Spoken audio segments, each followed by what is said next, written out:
नमस्कार साथियों, स्वागत है एक बार फिर से आप सभी का आपके अपने इस YouTube चैनल 12 क्लासेज में।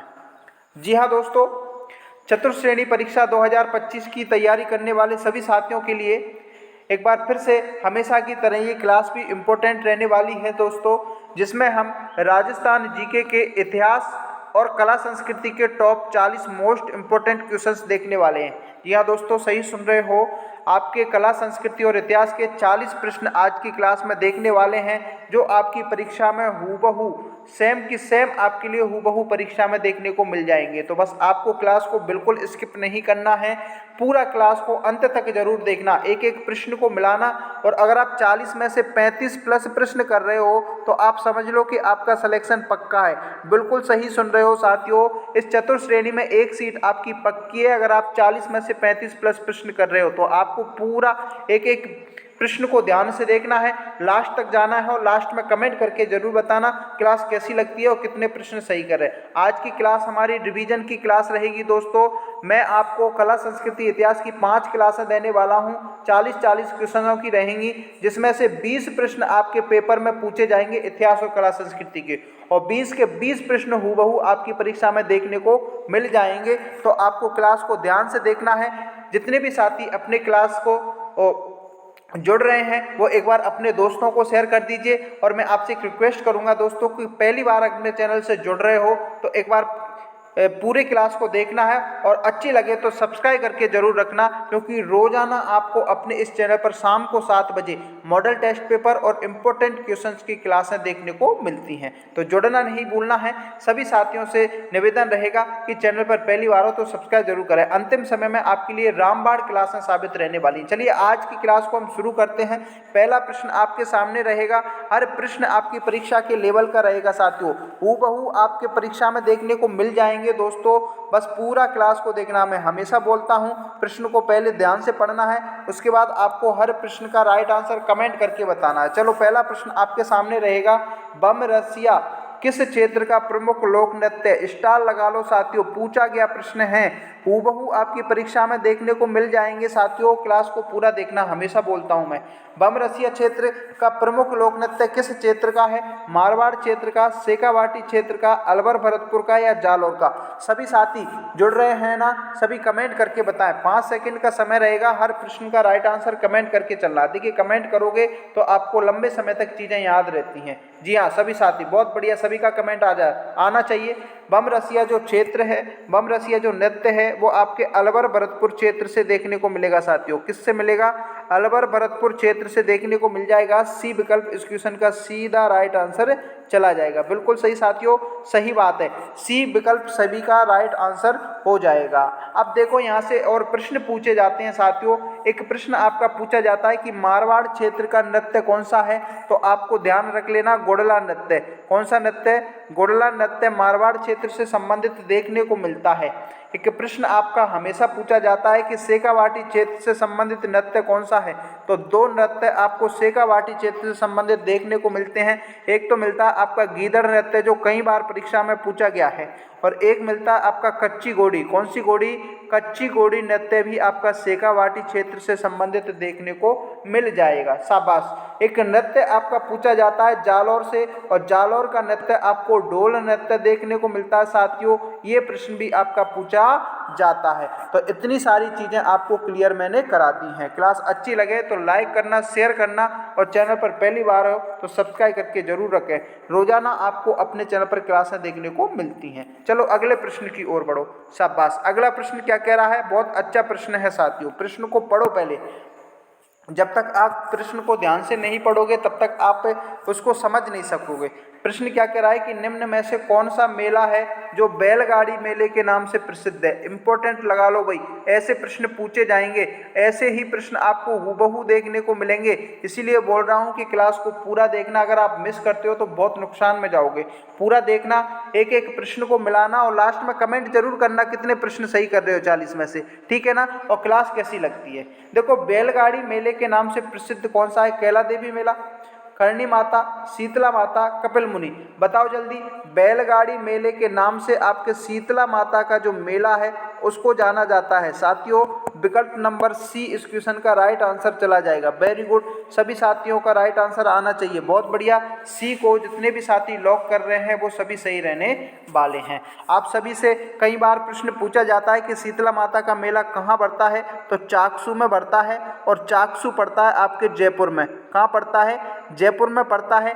कब पड़ता है? तो ये पड़ता है आपके चैत्र की कृष्ण पक्ष की अष्टमी को पड़ता है दोस्तों, ध्यान रखना। कैला देवी मेला आपके करौली में है, जहाँ का प्रमुख जो गीत होता है उसे लांगुरिया गीत कहते हैं। ये प्रश्न आपका कई बार पूछा गया है, और ये आपके यादवों की कुल देवी देखने को मिलती है, ये भी प्रश्न पूछा जाता है, ठीक है ना।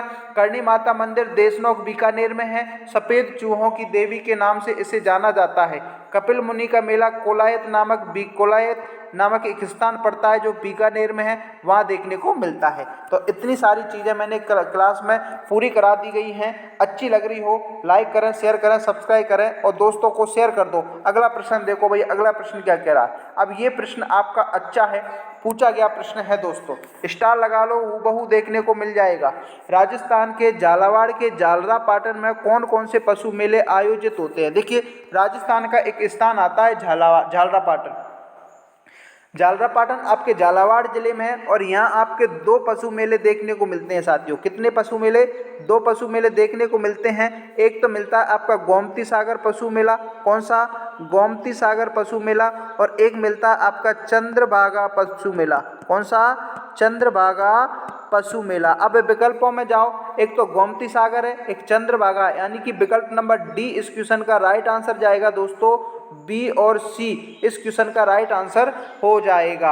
अगला प्रश्न देखो भाई। अब देखो, यहाँ से प्रश्न ये पूछा जाता है कि गोमती सागर जो पशु मेला है वो कब लगता है, और चंद्रभागा पशु मेला कब लगता है। तो याद रख लो, गोमती सागर पशु मेला जो बैसाख माह में लगता है, और ये पशु मेला वर्तमान में बंद है साथियों। 2015 से ये पशु मेला देखने को नहीं मिलता है। चंद्रभागा पशु मेला प्रतिवर्ष लगता है, और ये लगता है आपके कार्तिक माह में। कब लगता है भाई? कार्तिक माह में लगता है। चंद्रभागा पशु मेला से एक प्रश्न बार बार पूछा जाता है, और वो प्रश्न पूछा जाता है कि हाड़ौती का सुरंगा मेला किसे कहा जाता है, तो वो चंद्रभागा पशु मेले को कहा जाता है। इस बिंदु को भी आपको ध्यान रख लेना है दोस्तों। अच्छी लग रही हो लाइक करें। अगला प्रश्न देखो भाई, पुष्कर मेले का आयोजन कहाँ होता है? बताओ, अच्छा प्रश्न है, पूछा जाता है। ऐसे प्रश्न आपकी परीक्षा में पूछे जाएंगे। फटाक से राइट आंसर दे दो प्यारे लाडलो। पुष्कर मेले का आयोजन कहाँ आयोजित होता है? जोधपुर, उदयपुर, अजमेर, नागौर। सभी को याद होना चाहिए साथियों, पुष्कर मेले का आयोजन आपके अजमेर में होता है। और अजमेर में कब होता है? तो ये होता है आपकी कार्तिक की पूर्णिमा को। कब होता है दोस्तों? कार्तिक पूर्णिमा को पुष्कर मेले का आयोजन होता है अजमेर। विकल्प नंबर सी इस क्वेश्चन का राइट आंसर हो जाएगा दोस्तों। अगला देखो भाई, अगला प्रश्न क्या कह रहा है साथियों। अगले प्रश्न का राइट आंसर बता दीजिए साथियों जल्दी से। निम्न में से कौन सा युग्म असुमेलित है? अब ऐसे प्रश्न भी आपकी परीक्षा में पूछ लिए जाते हैं, इसलिए बोलता हूं कि आपको अपनी क्लासों से हर तरीके के प्रश्न देखने को मिलेंगे। और राजस्थान इतिहास और कला संस्कृति के 20 प्रश्न आपकी परीक्षा में आएंगे, और 20 के 20 प्रश्नों को मैं कंप्लीट करा दूंगा 3 से 4 वीडियो में। तो आपको जुड़ना नहीं भूलना है। कौन सा युग्म असुमेलित है? असुमेलित पूछ रहा है गोगामेडी। गोगा जी से बिल्कुल सही बात है साथियों। और इसमें ये पूछ रहा है कि कौन सा स्थान है किस लोक देवता से संबंधित है, तो गोगामेडी गोगा जी के लिए बिल्कुल सही है। कोलूमंड आपके फलौदी में पड़ता है, और ये आपके तेजाजी से ना होकर के पाबूजी से देखने को मिलता है साथियों। कोलूमंड फलौदी पाबूजी से, तो विकल्प नंबर बी इस क्वेश्चन का राइट आंसर हो जाएगा। प्रश्न यही तो पूछ रहा है कि युग्म असुमेलित है, और असुमेलित यही है कि कोलूमंड का जो संबंध है तेजाजी से ना होकर के पाबूजी से, तो तेजाजी का संबंध मिलता है आपके खरनाल। और खरनाल कहाँ पड़ता है दोस्तों? खरनाल पड़ता है आपके नागौर में। और इनका मेला पड़ता है, इनका जो मेला बढ़ता है वो पर्वतसर नागौर में देखने को मिलता है। तो सीधा बी विकल्प चला जाएगा इस क्वेश्चन का राइट आंसर।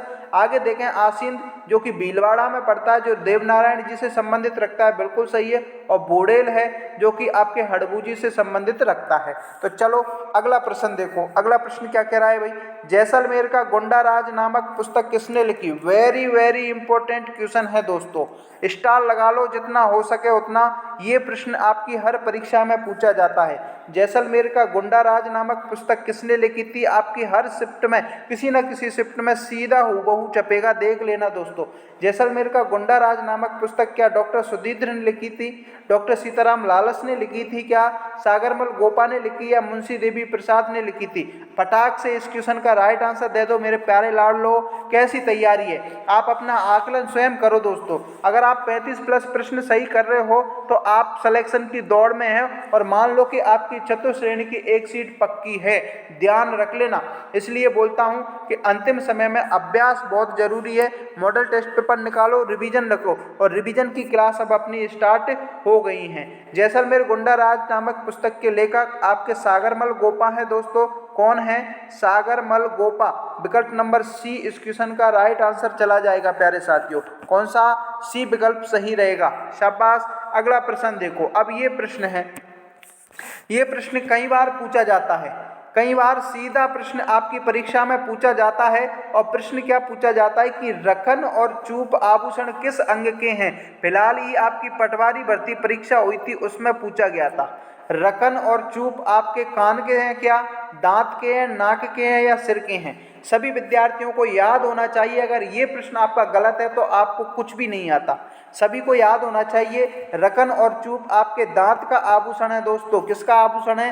दांत का आभूषण है। यहाँ से प्रश्न बदल करके, लैंग्वेज बदल करके भी प्रश्न पूछा जाता है। तो रकन और चूप के बारे में दो बातें आपको ध्यान में रख लेना दोस्तों।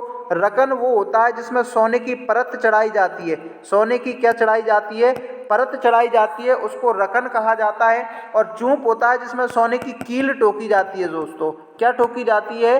कील ठोकी जाती है, उसको चूप कहते हैं। और रकन सोने की परत चढ़ाई जाती है, उसको कहते हैं। और दोनों ही दांत के आभूषण है। ठीक है, बी विकल्प चला जाएगा इस क्वेश्चन का। शाबाश, सभी का राइट आंसर आना चाहिए। बहुत बढ़िया, सभी के कमेंट देकर जा रहे हैं साथियों। सभी कमेंट करते चलें, जितने भी जुड़ रहे हैं ना, अभी तक लाइक नहीं की तो लाइक करें, शेयर जरूर करें और सब्सक्राइब जरूर कर लें साथियों। अब रिवीजन क्लासें स्टार्ट हो गई। ऐसे ही मैं आपकी भूगोल की मैराथन क्लासें लगा दूंगा, जिसमें भूगोल के 20 प्रश्न आपके पूरे पक्के करवा दूंगा। राजस्थान जीके की, हिंदी की पूरी तैयारी मैं आपकी करवा दूंगा। रिवीजन क्लास के साथ, टॉप क्वेश्चंस के साथ हूबहू आपकी परीक्षा में देखने को मिल जाएगी। बस आपको एंड तक बने रहना है, लास्ट तक कमेंट, लास्ट तक देखना है कितने प्रश्न सही कर रहे हो। आकलन आपका अब शुरू हो गया दोस्तों। पुरुषों द्वारा पहने जाने वाला आभूषण बताओ भाई। अच्छा प्रश्न है, पूछ लिया जाता है। पुरुषों द्वारा पहने जाने वाला आभूषण, बोरला, मुर्किया, तड़रा, बंगड़ी। याद होना चाहिए, पुरुषों द्वारा जो पहने जाला जो आभूषण है वो मुर्किया है। क्या है भाई? मुर्किया। किस विकल्प में है गुरुजी? बी विकल्प में है। तो बी को पकड़ के क्या कर दो? अरे लॉक कर दो। शाबाश, बी विकल्प चयन करने वाले जितने भी हमारे सभी साथी हैं वो सभी सही रहने वाले हैं। वाह, बहुत बढ़िया। अगला प्रश्न देखो, सीधा आपकी परीक्षा में देखने को मिल जाएगा दोस्तों। नतमल की हवेली किस जिले में है? A1 टॉप का क्वेश्चन है प्यारे साथियों, हूबहू आपकी परीक्षा में देखने को मिल जाएगा। प्रश्न पूछ रहा है कि आपकी नतमल की हवेली किस जिले में स्थित है? बताओ। अजमेर, जैसलमेर, डूंगरपुर, जोधपुर। सभी को याद होना चाहिए, हवेलियों का शहर कहा जाता है। किसको कहा जाता है? जैसलमेर को कहा जाता है दोस्तों। किसको कहा जाता है? अरे जैसलमेर को हवेलियों का शहर कहा जाता है मेरे प्यारे लाडलो। यहाँ पर आपकी नतमल की हवेली देखने को मिल जाएगी, पटवों की हवेली देखने को मिल जाएगी। और पटवों की हवेली से अक्सर आपकी परीक्षा में प्रश्न पूछा जाता है। तो बी विकल्प इस क्वेश्चन का राइट आंसर होगा लाडलो। नेक्स्ट क्वेश्चन की ओर बढ़ो। अगला प्रश्न क्या कह रहा है ये देख लो। ये प्रश्न आपका पूछा गया प्रश्न है और यहाँ से प्रश्न आपका पूछा जाएगा। स्टार लगा लो दोस्तों। अरे क्या लगा लो? स्टार लगा लो दोस्तों। जल्दी से फटाक से इस क्वेश्चन का राइट आंसर कमेंट करके बता दो। गणगौर किसका प्रतीक है? वेरी वेरी इंपॉर्टेंट क्वेश्चन है। यहाँ से दो प्रकार के प्रश्न पूछे जाते हैं। गणगौर किसका प्रतीक माना जाता है? एक पूछा जाता है गणगौर कब मनाई जाती है, ध्यान रख लेना। और ये कहाँ की प्रसिद्ध है, ये भी आपसे प्रश्न पूछा जाता है। तो सभी प्रकार के प्रश्नों का समाधान अपने यहाँ पर देखने को मिलेगा। कहीं जाना नहीं है, इधर उधर भटकना नहीं है, पूरी क्लासों को देखना है, आपका बेड़ा पार हो जाएगा। बिल्कुल आवश्यकता नहीं है डरने की, ठीक है ना। गणगौर किसका प्रतीक है? तो गणगौर आपको देखने को मिलेगा साथियों शिव और पार्वती का। किसका? अरे शिव पार्वती का प्रतीक देखने को मिलता है। सी विकल्प इस क्वेश्चन का राइट आंसर चला जाएगा। शाबाश। अब देखो कब मनाया जाता है। तो सभी को याद होना चाहिए आपका चैत्र माह आता है और चैत्र माह की शुक्ल पक्ष आती है और शुक्ल पक्ष की तृतीया आती है, उसको गणगौर मनाई जाती है। और गणगौर की जो सवारी है वो जयपुर की प्रसिद्ध देखने को मिलेगी प्यारे दोस्तों। कहाँ की? जयपुर की। इतने सारे क्वेश्चंस मैंने यहाँ पर कंप्लीट करा दिए गए हैं। अगला देखो, क्लास अच्छी लग रही है तो शेयर करते चलें अपने दोस्तों को। साथियों कंजूसी नहीं करना है, बिल्कुल कंजूसी नहीं करना दोस्तों। हम आपके लिए इतनी मेहनत कर रहे हैं तो आप एक काम तो कर दीजिए, शेयर कर दीजिए, लाइक कर दीजिए और सब्सक्राइब जरूर कर दीजिए। आप फीडबैक दोगे तो हमारा और हौसला बढ़ता है और अच्छे से अच्छा क्वेश्चंस आपको देने की कोशिश करते हैं जो आपके लिए उपयोगी हो। मोरध्वज और निहाल चंद किस चित्रकला शैली से संबंधित है? बताओ भाई, स्टार लगा लो, सीधा छपेगा। मोरध्वज और निहाल चंद जो किस चित्रकला शैली से संबंधित है? तो किशनगढ़ को याद रख लेना। किसको रख लेना? अरे किशनगढ़ शैली को याद रख लेना प्यारे दोस्तों। किस विकल्प में है? सी विकल्प में है गुरुजी। सी को पकड़ के लॉक कर दो। अब यहाँ से एक प्रश्न पूछा जाएगा कि जो किशनगढ़ शैली है वो किस शासक के शासनकाल में देखने को मिलती है? तो वो आते हैं आपके सावंत। कौन? सावंत सिंह आपके देखने को मिलते हैं दोस्तों, याद रख लेना। अगला प्रश्न देखो भाई, अगला प्रश्न क्या कह रहा है? अब ये प्रश्न आपका सीटी परीक्षा की 2 से 3 आपकी शिफ्टों में पूछा गया था। पशु परिचर में ये प्रश्न पूछा गया था और देख लेना आपके चतुर्थ श्रेणी की किसी न किसी शिफ्ट में ये प्रश्न हूबहू देखने को मिल जाएगा, नहीं मिले तो देख लेना। उदयपुर के किस शासक ने राजमहल में चितेरों की ओबरी नामक कला विद्यालय की स्थापना की थी? बताओ, उदयपुर का ऐसा कौन सा शासक था जिसने अपने राजमहलों में चितौरों की ओबरी नामक कला का विद्यालय स्थापित किया था? 12वें क्वेश्चन का राइट आंसर बता दो जल्दी से। वो थे आपके जगत सिंह प्रथम। अरे कौन थे दोस्तों? जगत सिंह प्रथम थे लाडलो। किस विकल्प में है? डी विकल्प में है गुरुजी। तो डी को पकड़ के क्या कर दो? लॉक कर दो। बताओ डी कितना सही कर रहे हैं? शाबाश, सभी का कमेंट आना चाहिए, सभी का कमेंट देखा जा रहा है दोस्तों, कमेंट करते चलिए। अरे आप कमेंट नहीं करोगे तो कैसे याद रहेगा आपको? अगला देखो भाई, राजस्थान के किस किले पर सर्वाधिक आक्रमण हुए थे? बताओ ऐसा कौन सा किला है जिस पर सर्वाधिक आक्रमण हुए थे? तारागढ़, अजमेर में, आमेर, चित्तौड़गढ़, कुंभलगढ़। बताओ इस क्वेश्चन का राइट आंसर। सभी को याद होना चाहिए दोस्तों, तारागढ़, अजमेर सर्वाधिक आक्रमण हुए थे। एक प्रश्न आपका और पूछा जाता है कि सर्वाधिक विदेशी आक्रमण किस किले पर हुए थे? सर्वाधिक विदेशी आक्रमण आपके किस किले पर हुए थे? तो वो आता है आपका भटनेर का किला। कौन सा किला? अरे भटनेर का किला देखने को मिलता है, यहाँ से भी प्रश्न पूछा जाता है और ये आपके हनुमानगढ़ जिले में देखने को मिलेगा प्यारे साथियों। ए विकल्प इस क्वेश्चन का सीधा राइट आंसर हो जाएगा। शाबाश। अगला प्रश्न देखो भाई, अगला प्रश्न क्या कह रहा है? अगले प्रश्न की ओर बढ़े साथियों, कमेंट करते चलो सभी साथी। अच्छा प्रश्न है, दोहरे परकोटे वाला मिट्टी से बना वह कौन सा दुर्ग है जिसे अंग्रेज भी नहीं जीत पाए थे? वेरी वेरी इंपॉर्टेंट प्यारे साथियों। इन क्वेश्चनों की अगर आपको पीडीएफ चाहिए, अरे क्या चाहिए? पीडीएफ चाहिए तो 12 क्लासेज नामक के टेलीग्राम चैनल को ज्वाइन कर लेना। मैं डिस्क्रिप्शन बॉक्स में आपको लिंक दे दूंगा, वहां से आप इन पीडीएफ को देख लेना, लास्ट समय में देखना, आपके लिए उपयोगी रहेंगी। और भी मैंने कई सारी वीडियो वहाँ पर डाल रखी हैं जो आपकी परीक्षा के लिए उपयोगी हैं। दोहरे परकोटे मिट्टी से बना वह दुर्ग जिसे अंग्रेज नहीं जीत पाए थे, कौन सा दुर्ग था साथियों? भरतपुर का किला था। अरे कौन सा किला? भरतपुर। बी विकल्प रहेगा लोहागढ़ दुर्ग। कौन सा दुर्ग? लोहागढ़ दुर्ग, जहाँ के प्रमुख शासक सूरजमल जाट हुआ करते थे, ध्यान रखना साथियों। अगला देखो, मत्स्य संघ का उद्घाटन किसके द्वारा किया गया? बताओ भाई, आपके एकीकरण से प्रश्न पूछा जाएगा। कहाँ से प्रश्न पूछा जाएगा? एकीकरण से आपका प्रश्न पूछा जाएगा, ध्यान रखना। और आपका प्रश्न ये पूछ रहा है कि मत्स्य संघ का उद्घाटन किसने किया? तो एन.बी. गॉडगिल। कौन भाई? अरे एन.बी. गॉडगिल, विकल्प नंबर डी इस क्वेश्चन का राइट आंसर हो जाएगा। इन्होंने इसका उद्घाटन किया था। और सभी को याद रहना चाहिए कि मत्स्य संघ में 4 रियासतों को शामिल किया गया था। एक थी आपकी अलवर, एक थी आपकी भरतपुर, एक थी आपकी धौलपुर और एक था आपका करौली। इन 4 रियासतों को इसमें शामिल किया था। अगला देखो भाई, पटा से रिवीजन करते चलो, राइट आंसर देते चलो। निम्न में से राजस्थान के किस लोक नृत्य में डंडा से नृत्य करते हुए विभिन्न प्रकार के चरित्रों का स्वांग किया जाता है? इंपॉर्टेंट लगा लो भाई। बताओ इस क्वेश्चन का 5 सेकंड का समय है। गैर नृत्य, गीदड़ नृत्य, चंग नृत्य, डांडिया नृत्य। अब देखो डंडे से डांडिया नृत्य मत कर देना, नहीं तो बहुत नुकसान देखने को मिलेगा आपको साथियों। डंडे से डांडियों को मत पकड़ लेना। राजस्थान लोक नृत्य में डंडे से नृत्य करने वाले विभिन्न प्रकार के नृत्यों का स्वांग आपके गीदड़ नृत्य में किया जाता है और गीदड़ नृत्य आपके शेखावाटी क्षेत्र से देखने को मिलता है। बी विकल्प इस क्वेश्चन का राइट आंसर जाएगा। प्यारे साथियों, अगले प्रश्न की ओर बढ़े। अगले प्रश्न का राइट आंसर दे दीजिए लाडलो जल्दी से। प्रश्न क्या कह रहा है कि शहनाई वाद्य यंत्रों के किस परिवार से संबंधित है? बताओ इस क्वेश्चन का राइट आंसर। शहनाई वाद्य यंत्रों के किस परिवार से संबंधित है? यानी कि प्रश्न ये पूछ रहा है कि आपका जो शहनाई वाद्य यंत्र है वो किस प्रकार का है। अरे किस प्रकार का है?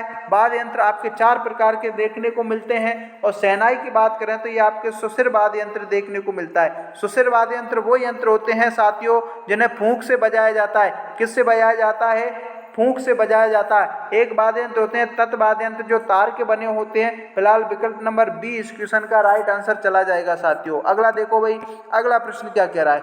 अगला प्रश्न बताओ भाई। राजस्थान में हस्तशिल्प के लिए विशेष आर्थिक क्षेत्र में स्थापित किया गया। देखिए आपके हस्तकला का एक टॉपिक है, वहां से आपका प्रश्न पूछा जाएगा। प्रश्न ये कह रहा है कि राजस्थान में हस्तशिल्प के लिए विशेष आर्थिक क्षेत्र स्थापित कहाँ किया गया था? भीलवाड़ा, सीतापुरा, भिवाड़ी, बोरनाड़ा। याद होना चाहिए हस्तशिल्प के लिए आपके बोरानाड़ा नामक एक स्थान आता है और ये बोरानाड़ा पड़ता है आपके जोधपुर में। कहाँ पड़ेगा दोस्तों? जोधपुर में पड़ेगा। डी विकल्प इस क्वेश्चन का राइट आंसर चला जाएगा। अगला देखो भाई, कौन सा युग में असुमेलित है? देखो कौन सा युग में सुमेलित नहीं है ये पूछा है। एक तरफ आपकी कला है और एक तरफ उनके प्रमुख केंद्र है। यानी कि प्रश्न ये पूछ रहा है कि कौन सी कला कहाँ की प्रसिद्ध है। देखो गलीचे निर्माण आपके जयपुर के बिल्कुल सही देखने को मिल जाएगा।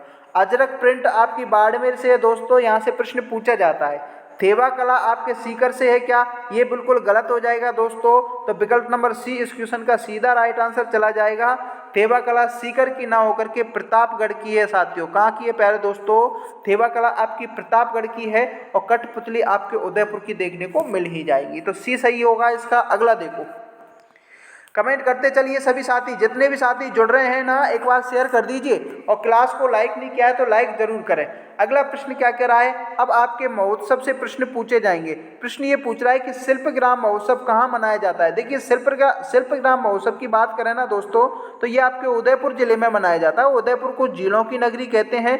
पूर्व का वेनिस उदयपुर को कहा जाता है। यहाँ से आपका प्रश्न पूछा जाता है। तो विकल्प नंबर ए इस क्वेश्चन का राइट आंसर चला जाएगा। अब आपके प्रश्न और पूछे जाते हैं कि जयपुर में कौन सा महोत्सव मनाया जाता है। तो बताओ जयपुर में कौन सा महोत्सव मनाया जाएगा? कमेंट करके बताओ। तीज महोत्सव मनाया जाता है। बीकानेर में कौन सा महोत्सव मनाया जाता है? तो ऊंट महोत्सव मनाया जाता है। जैसलमेर में आपका थार का महोत्सव मनाया जाता है। यहाँ से भी आपके कभी कभी प्रश्न पूछ लिए जाते हैं, इसलिए सभी बिंदुओं को कंप्लीट करके रखना पड़ेगा। जो साथी सभी बिंदुओं को कंप्लीट करके रखता है वो सिलेक्शन लेके जाता है। और मैंने बताया था आप 40 में से अगर 35 प्लस प्रश्न कर रहे हो तो आपकी अच्छी तैयारी है और आपका सिलेक्शन पक्का मान के आप चल सकते हो। शेखावाटी का सिरमौर किसे कहा जाता है? चूरू, झुंझुनू, सीकर, बाड़मेर। याद होना चाहिए शेखावाटी का सिरमौर झुंझुनू को कहा जाता है प्यारे दोस्तों। अरे कौन सा? झुंझुनू। विकल्प नंबर बी इस क्वेश्चन का राइट आंसर चला जाएगा। अगला देखो भाई, अगला प्रश्न क्या कह रहा है। अब बताओ इस क्वेश्चन का राइट आंसर जल्दी से कमेंट करके बताइए।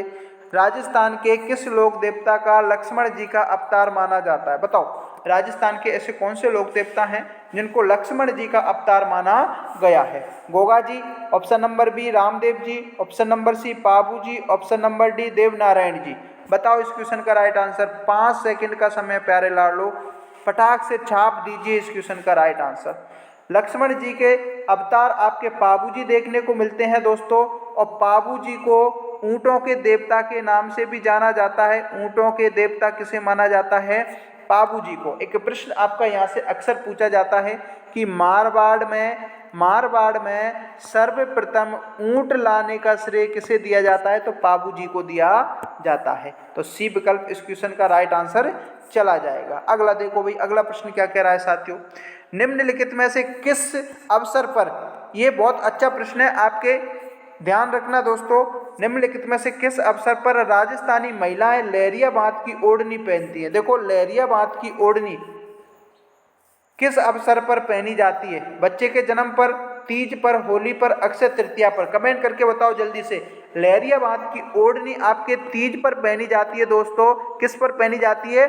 तीज पर पहनी जाती है। और ये तीज आपके श्रावण माह में मनाई जाती है। कौन से माह में? श्रावण माह की शुक्ल पक्ष की तृतीया को तीज मनाई जाती है दोस्तों। विकल्प नंबर बी इस क्वेश्चन का राइट आंसर चला जाएगा। अगला देखो भाई, शाबाश, सभी का कमेंट आ रहा है, बहुत बढ़िया, सभी का कमेंट आना चाहिए, बहुत बढ़िया, कमेंट करते चलिए, सभी का कमेंट देखा जा रहा है प्यारे दोस्तों। राजस्थान की राधा किसे कहा जाता है? बताओ, राजस्थान की राधा किसे कहा जाएगा? गौरीबाई को, रानीबाई को, मीराबाई को या गंगाबाई को? बताओ, राजस्थान की राधा आपकी मीराबाई को कहा जाता है प्यारे दोस्तों। मीराबाई, सी विकल्प इस क्वेश्चन का राइट आंसर होगा मेरे दोस्तों। क्या होगा? सी इस क्वेश्चन का सीधा राइट आंसर हो जाएगा। अगला देखो भाई, अगला प्रश्न क्या कह रहा है? 13 ताली नृत्य एक किस जाति से जुड़ा हुआ है? देखो प्रश्न ये पूछ रहा है कि 13 ताली जो नृत्य है वो कौन सी जाति से जुड़ा हुआ है? सॉरी, बताओ भाई इस क्वेश्चन का राइट आंसर। 13 ताली नृत्य गुर्जर जाति से नहीं होगा, गरासिया से भी नहीं होगा, भील से नहीं होगा, कामड़ जाति की जो महिला है वो 13 ताली नृत्य देखने को मिलता है। डी विकल्प रहेगा इस क्वेश्चन का सही आंसर। बताओ भाई, अगला प्रश्न बताओ। देखिए आपके ख्याल से एक प्रश्न पूछा जाएगा, जैसलमेर के लोक संगीत के प्रमुख रूप में कौन सा ख्याल गाया जाता है? देखिए जैसलमेर में कौन सा ख्याल गाया जाता है? हेला ख्याल, तुर्रा कलंगी ख्याल, महेंद्रारी ख्याल और कुचामनी ख्याल। सभी को याद होना चाहिए, जैसलमेर लोक संगीत का जो प्रमुख ख्याल है वो महेंद्रारी ख्याल है। सी विकल्प इस क्वेश्चन का राइट आंसर जाएगा। शाबाश, कमेंट करते चलो, सभी का आ रहा है, बहुत बढ़िया। अगला प्रश्न देखो, खातौली के युद्ध, वर्तमान समय में आपके खातौली से इस क्लास को बना रहा हूं दोस्तों, और खातौली का युद्ध में महाराणा सांगा ने किस सुल्तान को पराजित किया था? देखो कितना बहुत अच्छा मौका है आपके पास, खातौली का युद्ध पूछा है और खातौली में बैठ के इस वीडियो को बना रहा हूं। खातौली का युद्ध आपके महाराणा सांगा वर्सेस इब्राहिम लोदी के मध्य लड़ा गया था दोस्तों। किसके मध्य लड़ा गया था? राणा सांगा वर्सेस इब्राहिम लोदी, और इसमें इब्राहिम लोदी को पराजित किया गया था। और ये युद्ध हुआ था आपके 1517 में। कब हुआ था? 1517 में हुआ था। बी विकल्प इस क्वेश्चन का राइट आंसर हो जाएगा दोस्तों। कौन सा होगा भाई? अरे बी विकल्प सही इस क्वेश्चन का राइट आंसर हो जाएगा। शाबाश, बी वाले सभी सही रहने वाले, सभी का कमेंट आना चाहिए, बहुत बढ़िया। सिलीसेड झील राजस्थान के किस जिले में है? बताओ, सिलीसेड झील राजस्थान के किस जिले में है दोस्तों? इस क्वेश्चन का राइट आंसर बता दो फटाक से। सिलीसेड झील अलवर, भरतपुर, अलवर, जयपुर, उदयपुर। बताओ इस क्वेश्चन का, सभी को याद होना चाहिए। आपके अलवर जिले में, कौन से जिले में? अलवर जिले में सिलीसेड झील देखने को मिल जाएगी दोस्तों। बी विकल्प इस क्वेश्चन का राइट आंसर चला जाएगा। शाबाश, अगला प्रश्न देखो भाई, अगला प्रश्न क्या कह रहा है? अब ये प्रश्न आपके हिस्ट्री से है और अच्छा प्रश्न है, ये आपके लेटेस्ट एग्जाम में पूछा गया प्रश्न है आरपीएससी सेकंड ग्रेड में। अजमेर का वह पराक्रमी चौहान शासक के जिसने दिल्ली पर विजय प्राप्त कर अपने साम्राज्य में मिला लिया था। प्रश्न ये कह रहा है कि अजमेर का कौन सा पराक्रमी चौहान शासक था जिसने दिल्ली पर आक्रमण कर विजय प्राप्त करी और उस दिल्ली के साम्राज्य को भी अपने साम्राज्य में मिला लिया था? तो वो कौन था? बताओ। विग्रहराज चतुर्थ, अजयपाल, पृथ्वीराज तृतीय, वासुदेव चौहान। सभी को याद होना चाहिए, इस क्वेश्चन को गलत नहीं करना है, आपके परीक्षा में छपने लायक प्रश्न है। विग्रहराज चतुर्थ इस क्वेश्चन का राइट आंसर हो जाएगा। कौन होगा भाई? विग्रहराज चतुर्थ, विकल्प नंबर ए इस क्वेश्चन का सीधा राइट आंसर चला जाएगा। शाबाश, अगला प्रश्न देखो, सभी का कमेंट आ रहा है, बहुत बढ़िया, कमेंट करते चलो सभी साथी। श्रीमती किशोरी देवी किस आंदोलन से संबंधित थे? देखो किसान आंदोलन से प्रश्न पूछे जाएंगे। प्रश्न ये पूछ रहा है कि श्रीमती जो किशोरी देवी है वो किस आंदोलन से संबंधित थी? बताओ, इस क्वेश्चन का राइट आंसर बताओ। बरड़ किसान आंदोलन, बिजौलिया किसान आंदोलन, सीकर किसान आंदोलन और बीकानेर किसान आंदोलन। किशोरी देवी का संबंध दोस्तों सीकर किसान आंदोलन से था। सी विकल्प इस क्वेश्चन का सीधा राइट आंसर चला जाएगा। अगला देखो भाई, डूंगरपुर के निकट एक बावड़ी है जिसको हम नौलखा बावड़ी के नाम से जानते हैं, और ये प्रश्न आपका पूछा जाता है कि नौलखा बावड़ी कहाँ है? तो ये आपके डूंगरपुर जिले में है। अब ये प्रश्न पूछ रहा है कि बनवाई किसने थी? तो ये बनवाई थी आपकी प्रेमल देवी ने। किसने बनवाई थी भाई? प्रेमल देवी, विकल्प नंबर बी इस क्वेश्चन का राइट आंसर जाएगा साथियों। शाबाश, बी कमेंट करने वाले सभी साथी सही हैं, वेरी गुड, कमेंट आना चाहिए सभी का, करते चलो भाई। अगला प्रश्न देखो, और क्लास अच्छी लग रही हो तो लाइक जरूर करें, शेयर करें अपने साथियों को, और जो साथी चैनल पर पहली बार विजिट कर रहे हैं सब्सक्राइब जरूर करें। रोजाना शाम को 7 बजे क्लासें देखने को मिलती हैं भाई। मंडोर के किस प्रतिहार शासक ने मेड़ता को अपनी राजधानी बनाई थी? देखिए मंडोर का ऐसा कौन सा प्रतिहार शासक था जिसने मेड़ता को अपनी राजधानी बनाई थी? रज्जिल नहीं था दोस्तों, नरवट भी नहीं था, नागवट प्रथम बिल्कुल सी राइट आंसर चला जाएगा आपका। 36वें क्वेश्चन का राइट आंसर सी होगा। शाबाश। अगला देखो भाई, अगला प्रश्न क्या कह रहा है। ये अच्छा प्रश्न है, कई बार पूछा गया प्रश्न है दोस्तों। और प्रश्न क्या पूछ रहा है? प्रश्न ये पूछ रहा है कि विषम घाटी पंचानन की उपाधि किस शासक को दी जाती है? बताओ, विषम घाटी पंचानन की उपाधि किस शासक को दी जाती है? महाराणा कुंभा, राणा हम्बीर, महाराणा प्रताप, महाराणा सांगा। विषम घाटी पंचानन आपके राणा हम्बीर को दी जाती है दोस्तों। राणा हम्बीर को विषम घाटी पंचानन की उपाधि दी गई थी। बी विकल्प इस क्वेश्चन का राइट आंसर हो जाएगा। अगला देखो भाई, अगला प्रश्न क्या कह रहा है। अगला प्रश्न है कि बीकानेर के जूनागढ़ किले के दरवाजे पर, बहुत शानदार प्रश्न है, स्टार लगा लो। बीकानेर का जूनागढ़ किला है और उस जूनागढ़ किले के दरवाजा है, उस दरवाजे पर कौन कौन से सूरवीर हैं जिनकी मूर्तियां लगी हुई हैं? सभी को याद होना चाहिए आपके जयमल और फत्ता। कौन? अरे जयमल और आपका जो फत्ता है, बीकानेर के जूनागढ़ दुर्ग के दरवाजे पर उनकी मूर्तियां लगी हुई हैं। सी विकल्प सही रहेगा इस क्वेश्चन का। अगला देखो भाई, अगला प्रश्न क्या कह रहा है। निम्न किसने राय सिंह को राजपूताने का कर्ण की संज्ञा दी गई? देख प्रश्न ये सीधा पूछा जाता है कि राजपूताने का कर्ण किसे कहा जाता है, तो वो कहा जाता है आपके राय सिंह को। लेकिन राय सिंह को तो कहा जाता है, और राय सिंह को कहा किसने था, तो वो आते हैं आपके मुंशी देवी प्रसाद। मुंशी देवी प्रसाद ने राय सिंह को राजपूताने का कर्ण की संज्ञा दी गई थी। सी विकल्प इस क्वेश्चन का सीधा राइट आंसर हो जाएगा। शाबाश, कमेंट कर रहे हैं सी, बहुत बढ़िया। सी कमेंट करने वाले सभी साथी सही रहेंगे, बहुत अच्छा। अगला देखो भाई, अब आज की क्लास का लास्ट प्रश्न है साथियों, करौली प्रजामंडल की स्थापना किसने की? अच्छा प्रश्न है, ये प्रश्न आपका बनेगा और करौली प्रजामंडल से आपके हर परीक्षा में प्रश्न पूछा जाता है। कभी कभी पूछा जाता है करौली प्रजामंडल की स्थापना कब हुई थी, तो कब की पूछे तो ये 1938 में हुई थी। किसने की थी स्थापना, तो वो की थी आपकी त्रिलोक चंद। कौन? अरे त्रिलोक चंद माथुर द्वारा करौली प्रजामंडल की स्थापना की गई थी। सी विकल्प इस क्वेश्चन का सीधा राइट आंसर चला जाएगा। प्यारे साथियों, आज की क्लास के 40 टॉप अति महत्वपूर्ण प्रश्न जो आपकी राजस्थान इतिहास और कला संस्कृति के हैं, सीधे आपकी परीक्षा में यहाँ से प्रश्न देखने को मिलेंगे। अब जिस भी साथी ने क्लास को पूरा देखा होगा ना, निश्चित तौर पर आप यकीन मानिए कि उसका सिलेक्शन कोई नहीं रोक सकता। और आप कमेंट करके बताओ कि 40 में से कितने प्रश्न आप सही कर रहे हो। अगर आप 35 प्लस प्रश्न सही कर रहे हो तो एक सीट के आप हकदार हो, पक्की आपकी नौकरी रहने वाली है दोस्तों। क्लास अच्छी लगी हो तो लाइक करें, शेयर करें। चैनल पर पहली बार आए हो तो सब्सक्राइब करके जरूर करें। रोजाना आपको शाम को 7 बजे डेली लाइव क्लास देखने को मिलती है। तो मिलते हैं अगली वीडियो में, तब तक के लिए जय हिंद, जय Bharat, bye bye, take care, धन्यवाद। तैयारी करते रहिए, मस्त रहिए।